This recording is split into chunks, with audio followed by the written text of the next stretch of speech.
Welcome back to the Autry Benton Show. Today's guest has coined a phrase that is so true. He is living his subscription to life. Rodney Berry, thank you for joining me today. What a pleasure to be on the Autry Benton Show and to share time with a fellow devil dog, Marie. Devil dog. Look at that on his collar. You got yours too, brother? Yeah, man. I put it on before I put my belt on. That's what I'm talking about, because it's always in our heart. Amen. It's in our heart. Oh, man, Rodney, we haven't known each other a long time, but we have got so much in common, and I always enjoy our time together, and I'm just looking forward to getting to know a little bit more about you today, buddy. I was reflecting on when we first met on the drive down here.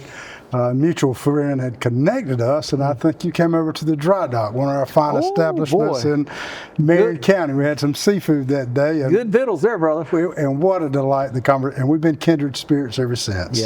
Yeah, so much in common, so much in common. I just want to dig in a little bit and learn more about you, because I know pieces of your life, but I don't know the sequences, and probably a lot more I don't know. Sure. But I really do the thing I like about you, Rodney, is you really do live life, buddy, and you love life, and you know what a gift it is. You want to talk about that? Yeah, sure. You know, I kind of coined the phrase subscription to life. You know, we're all given that subscription to life by our Creator. Mm-hmm. Some of us choose to live it. Some of us choose to don't. It's here for us. He encourages us to live it. So I try to put foot to the road and live it to the fullest. I mean, what other ways to do it? Autry, I've watched you. You live your subscription to life. Well, hey, it's good, man. Life is good. Life's not always easy, but life is good. Amen. It's good. So tell us where you grew up. So I'm a product of Dillon, South Carolina. I was raised in the tobacco fields. My dad was a farmer, part-time farmer, and he was also a county superintendent of education. So I spent most of my days putting tobacco up under my arm, but wouldn't trade it for anything in the world. Wouldn't want to do it today, but it really built a solid foundation for my work ethic. So I'm grateful for that today. So Dillon is my home. Wow, that's great. That's great. So your dad was a farmer, and you said County Superintendent of Education. Wow. Yeah. He would come, he would crop tobacco with us from about 7 to 9:30, go home, take a shower, put on that tie, then he'd go do his business with the school, then he returned. So great work ethic that he instilled in me, and he lived it by example as well. Yeah. You know, and we say it often on here, but South Carolina very much is a rural state, you know, built on farming, you know, and I'm like you. I spent some days in tobacco field too. Not the old way you're talking about, maybe a little bit more advanced, but man, there's some good values learned out there in there. It really did, and I'll tell you, it translated over. Another thing very proud in Dillon is, you know, football has been a big part of my life, Dillon and college as well, but a lot of that came from the tobacco fields.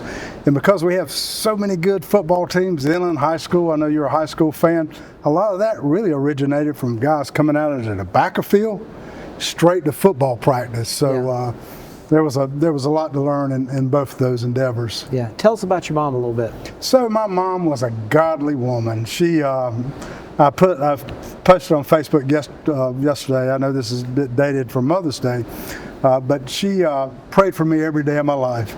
And that made all the difference, because look, I got a little wild side in me, and I think, well, I know her prayers temper that. But Autry, my mother had a 6th grade education. Mm-hmm. She was one of 11, and they had to be in the fields to work. But I would tell you, she's the most educated woman that I've ever met. She passed at the age of 62 with cancer. I held her hand when she passed. I'm so sorry, buddy. Yep, no, I appreciate that. But it's funny, not funny, but it's interesting. I've always walked with the Lord. I've had my ups and downs. I got saved at an early age, but when I was her caretaker and taking care at home, I had a small newspaper business, and I was able to get away. So I took care of her in her dying days. One interesting point, I've got to say this, and I think you'll appreciate it. In the last 4 days, Mom was completely unresponsive. Couldn't move, couldn't do anything. The night before she died, I was on the couch beside the hospital bed in our den. I woke up, I felt all this wind blowing. I thought the ceiling fan was on, but no, it wasn't. Convinced that it was angels flying. My mom's arms were straight in the air. Wow. Straight in the air after 4 days of non-responsive. Next day, she died with her hand in my hand. And so in a different way, it was one of the most valuable, rewarding times of my life, the death of my mother. Strange sounds like, but so true. Man, I appreciate you sharing that with us. I think a lot of people, whether they want to step in that space or not, but it is a part of life, Rodney. This life's not the end, is it, buddy? Absolutely. You know, the older you get, I'm 62 now. Still a young man. Yeah, well, I feel that way, and I'm trying to extend my life through exercise and eating right.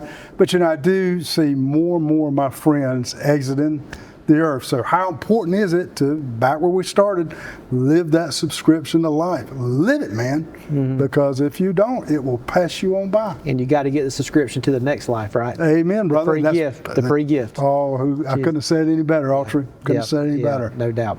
So, siblings, you got any siblings? I do. I've got a brother who's wildly successful. He lives down here in the Myrtle Beach area. It's Berry Financials, and Richard is one heck of a guy. He's got 4 children, 1 adopted, and very successful. So, Rodney, where did you go to high school at? So, Dillon High School, my alma mater, the Wildcats. And you played football, right? I did. It was such a big part of my life. So many lessons I've learned from that, and I just flat out loved it, Autry. It's one of my greatest experiences in life, to be quite frank with you. Yeah. So it was just always natural, always played football? So, you know, I'm little in stature, but there's something called a big heart, and I did like to hit. So I played 4 years in high school at Dillon High School, and we went to the lower state 3 of those years, then home to Presbyterian College, where I've enjoyed being a 2-year captain of the football team. So it's always played a very impactful part of my life.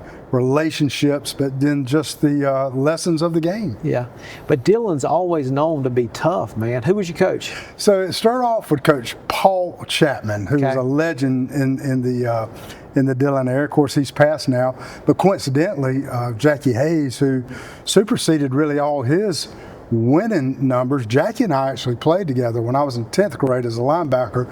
Jackie was our high school coach who, as you know, serves in the House as a representative. So Jackie became there was one coach between Jackie and Paul Chapman. He lost about 10 games, and he was gone the Saturday after the last game. So you played for Jackie Hayes?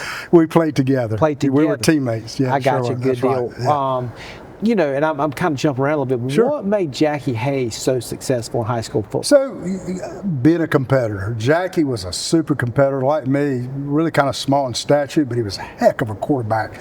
Jackie also started in the 9th grade as well, and he ran that option extremely well. But he brought folks together and was a great teammate, and I think that's the premise of what made him a good coach. Wow, that's great. That's great. So, graduating high school, I know you had football on the mind, but were you thinking about what you wanted to do in life, or it was just football at that time? Autry, I wish I could sit here and tell you different. I went to college to play football. Yeah. And after that first semester, some things, my mama said, Rodney, don't say some things. After that first semester, I got a little letter saying, you're no longer welcome back. Well, the coaches got me back in, put me on a 2.5-hour study hall, and then I kind of straightened out with my grades. So you was all football and no books? All football and no books. In fact, you know, I went in the Marine Corps at 27, so I still didn't know what I was going to do. Yeah. I was a late bloomer. We're going to get there. So, so still Presbyterian College. Yes. What was your major? So sociology is what I majored in. Sociology, good deal. Yeah. So second year, they got you back in. Did you have a different mind frame, like, I got to change some things here? Absolutely. You know, that was a walk of shame when you get kicked out of school. Yeah. Coincidentally, the guy that went to me with me, my best friend, who was the quarterback of the team, he got that same letter. So we realized we needed to buckle down. Couldn't embarrass our parents anymore. Yeah. And it was time to get serious. Yeah. Good deal. So continue playing football in school. How many years were you there? So I played a 5th year at Presbyterian College. Wow. So I was there for 4.5 years, but was 5 years on the team, started 3 years, and I just met so many played with a few guys that went in the NFL despite being such a little college. So. Yeah. Wow, that's great. Is there a game or something that just stands out to you there in college? So there is 2 games, Citadel game, which we opened up every year, and had a great game against those guys and almost beat them despite being a bigger school. But back then, Autry, we had something called, and there's a lot of Newberry graduates here in the Myrtle Beach area. Yeah. Jamie brought Wayne Gray, I could bring them all up. Yeah. Wayne Gray went to PC, of course, but they had something called the Bronze Derby, and Yeah. that was the rival game, the only game in the United States played on Thanksgiving Day. Wow. Unfortunately, that's discontinued. So, but that rival with Newberry was always the marquee game. Yeah. Wow. That's special. That's special. So graduated I did with a degree. with the degree. What was your plan? So again, no plan. I'm an entrepreneur at spirit, so right when I got out, I went to work for the local, it's called the Florence Morning News.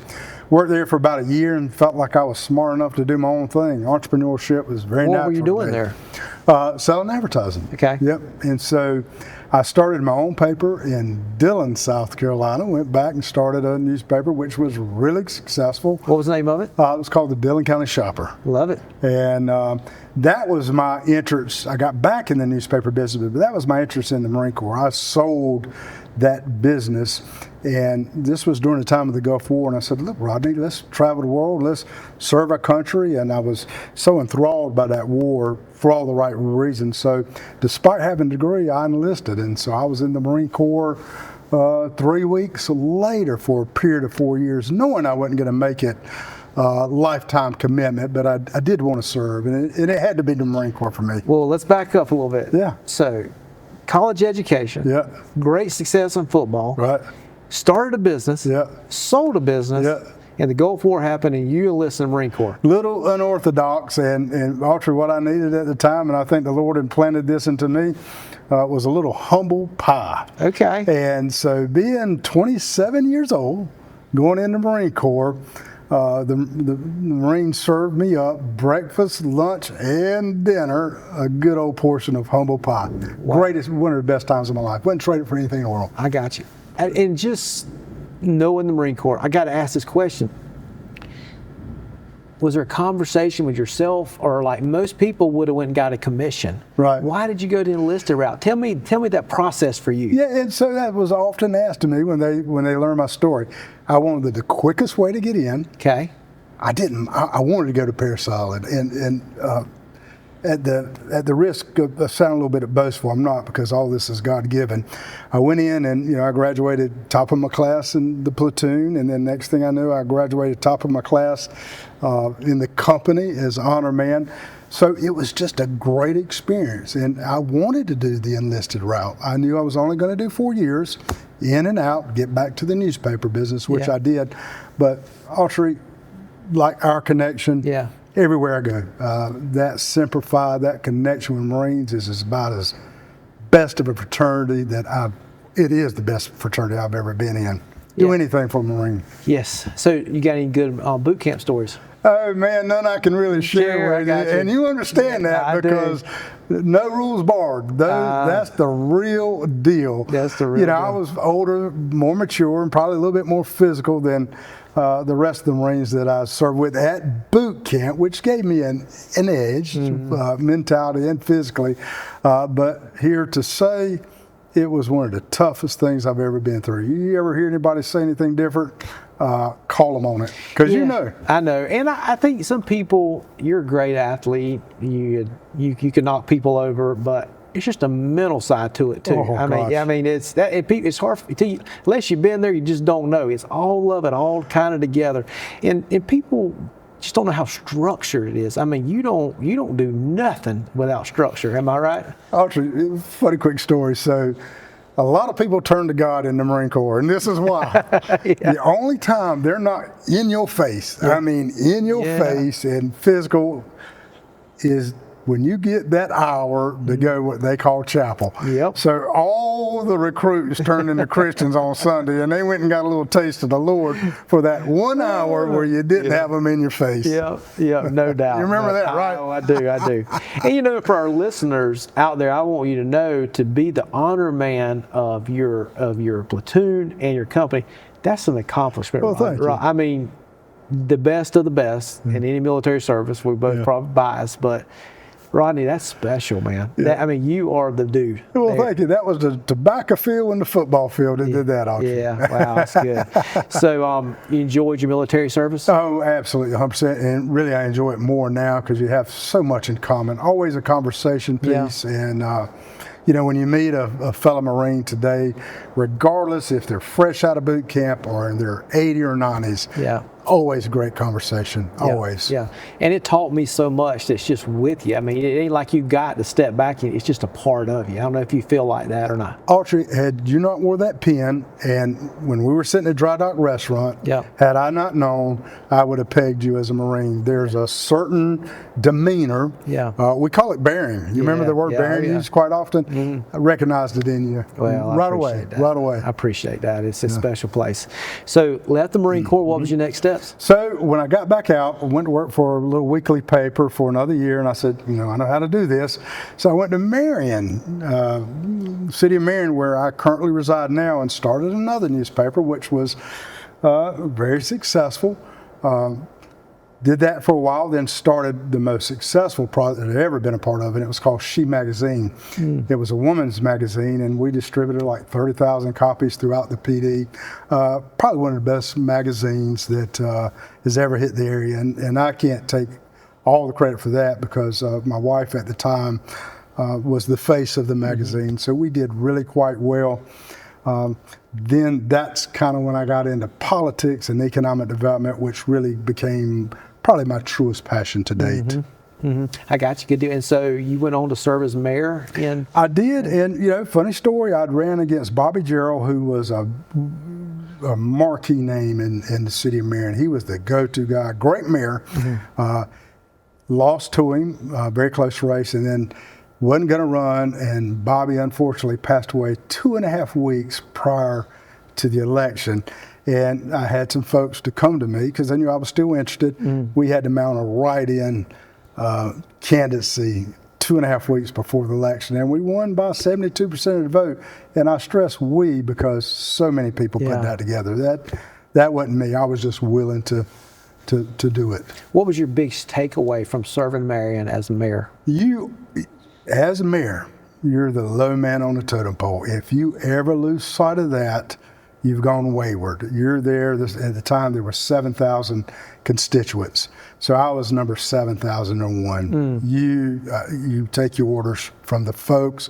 If you don't have time to be in the grocery store for an hour to listen to their problems, don't do it, because it's not about you. It's certainly servanthood at its greatest. So that was, you know, and I carry that with me today. And when I see otherwise in politicians, it's easy to spot. And it's too frequent.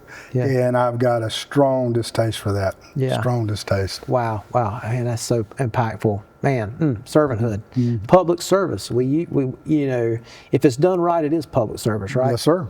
Yes, and sir. if not, it can be an ugly thing. Yes, sir. Yeah. Yes, sir. Wow. And it will show on you. Yeah. It will show on you. So you did enjoy it. I did. I did very much. When did that season come to an end? So after that, you know, Marion, the makeup of Marion's just shy of 70% African American. I had an African American to run. We did a lot of really good things as mayor. We, again, I also like the tagline, "We is greater than me," because that's what it takes. But he kind of mounted a campaign against me, and it was the perfect storm. If you got 70% of African Americans, probably your leader should look a little bit like that. And so he beat me in a very close race. And of course, that's when I went on.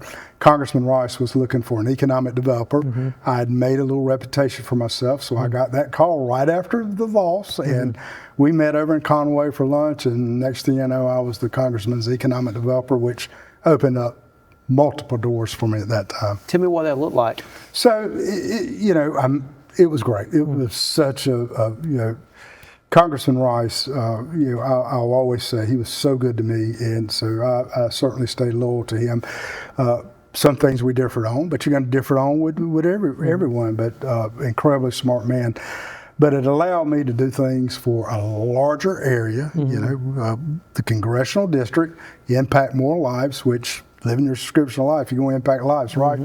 And economic development was my focus, so I work with all the region's economic developer Then it turned in, I went to be the county administrator in Dillon, and then back to Congressman Rice as his district director. County administrator? Yeah, it did that. Oh, boy, that's a big job. Oh, was it not? What's the biggest takeaway from being in that position? Count to 7. We had 7 county council members who I love dearly now, and I do work for Dillon County as we speak. Yeah. But I always know how to count to the number, the majority, on a county council. Yeah, and you had a big staff. Did you manage the staff? Yeah. I can't recall, and somebody will correct me, but it was certainly nothing like Autry County, but it was north of 200 some folks. Yeah. See, I was thinking you said count to 7, like you had to deal with a lot of daily problems. You had to count to 7.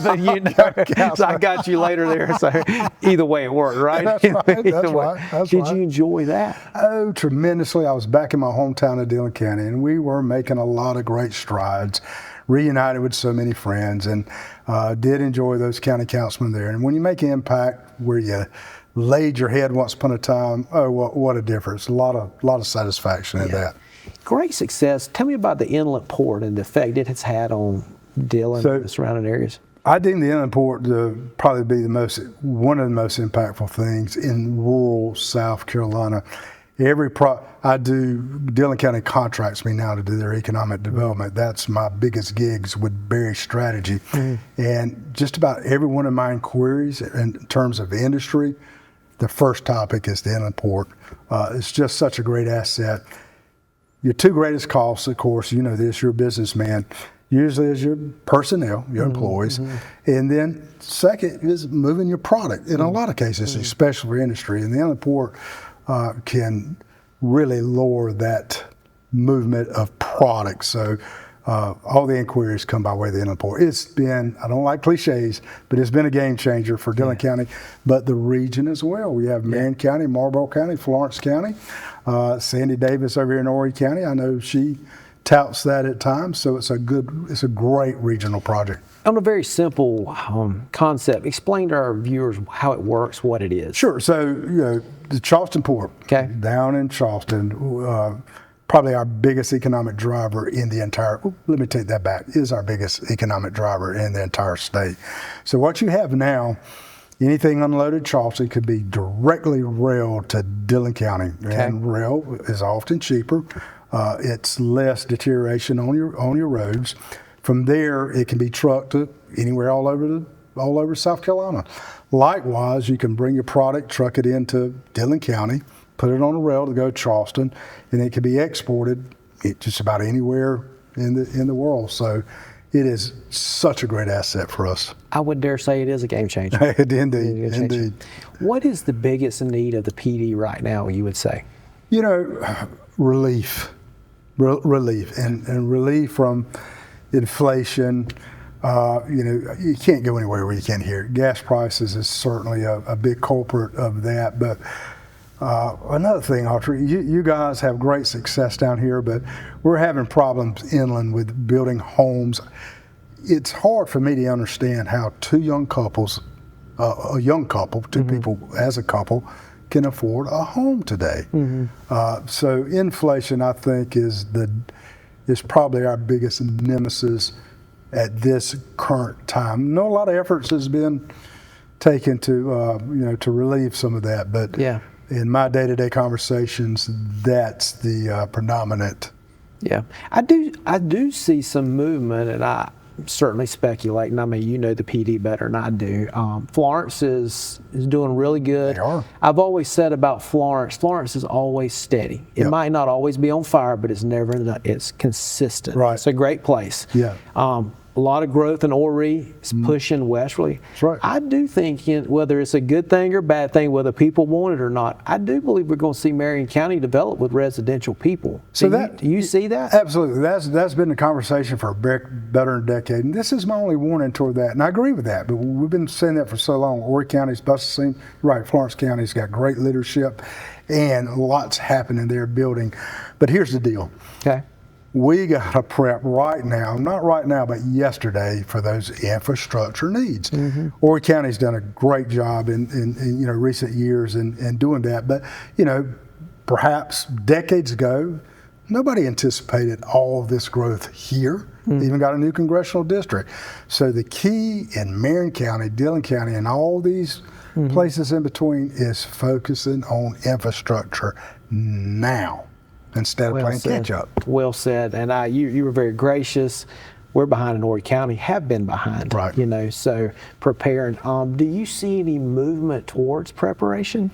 So, you know, not to offend anyone, yeah, but not to the level that it needs to be. Yeah. And I'll speak of not just rural South Carolina, but, you know, in all places. Now, we've got some good people out there with great minds, but look, there's that many people, that know how to put foot to pavement, you know? Yeah. And we need more people that know how to put and I happen to know one. Yeah. Oh, really? I'm speaking to him. Oh, you're very kind. I'm speaking to one too. I've always, look, all our conversations, I mean, you've got that forward mindset, and I think that's why I feel such a kindred spirit. And, you know, the discerning spirit. Yeah. I know you're a Christ follower. Yeah. And that attracted to me right away. Well, you're very kind, Rodney. I appreciate it. I'm truthful. Yeah. So tell us what you're into. You got a TV podcast. Tell us about your podcast. This is just fun. A Friday afternoon, 3 p.m. live. We do a little Facebook Live. I've got a guy named Jack Rock who's a sensation. Jack Rock's 78 years old, built like a brick house. Unbelievable the way he's built. He's popular down here in North Myrtle Beach. He goes to all these dances. God-fearing man. Hair down to here, beard down to here, but he was one of my county councilmen when I was in Dillon County. Didn't know that. Yeah, a lot of people don't, and you wouldn't recognize him because he didn't sport all that facial hair back in the day. He looked like a true county councilman. So it's me, him, and a young guy named Zeb Boykin. We've had a few political folks on, but we just talk about a lot of nonsense. A lot of it bathed in spirituality. Yeah. We always like to incorporate that. Podcast is just fun, Autry. It is just good. Fun. It's good. Yeah. You know, and I think people are going there to gain more knowledge and entertainment. Now, I think we're consuming information different than we used to, Rodney. Yeah, you know we are. Yeah. You know we're hard to keep up, isn't it? It really is. Rodney, we're running out of time, but tell me, are you still hopeful for America? I'll never lose that because that's the seed that God implanted into me and you, and that's why I preach, live that subscription life. I don't care who you are. Live it. Start today. If you hadn't been living that spiritual life, start to get today. The Lord put all this grand beauty out for us to enjoy, and yet some people don't get off that couch. Yeah. Get off that dang couch. Good. Rodney, thank you for joining us today. Thank you. Appreciate you. Yes, sir. Make sure you do exactly what Rodney says. Cash in your subscription to life today. Start today. God's given us so much opportunity, a wonderful country. Go take advantage of it. Join us next time.